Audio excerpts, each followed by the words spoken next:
Habang naka-stop ako dito, tignan niya si ate, mapapansin niya si ate na may ngitingin sa camera. Oh, yung jowa niya, tinitingnan, papispis pa siya.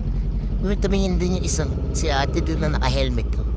Tapos, pagdating namin sa stoplight papunta Marikina, nandito na naman sila. Ayan o, tinitingnan ako na yung ate. Tapos tatanong yung jowa niya kung saan ba daw daan papunta Marikina, sabi ko.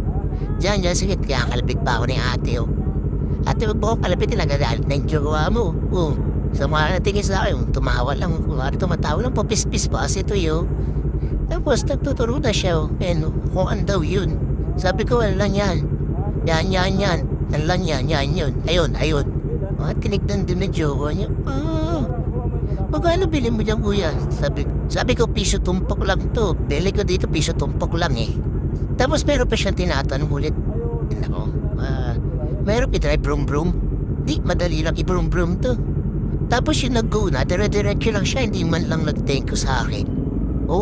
Nagtanong ka pa, kuya, hindi ka naman pala magte-thank you. Dapat pala hindi ko nalang tinuro. Kaya right, say it.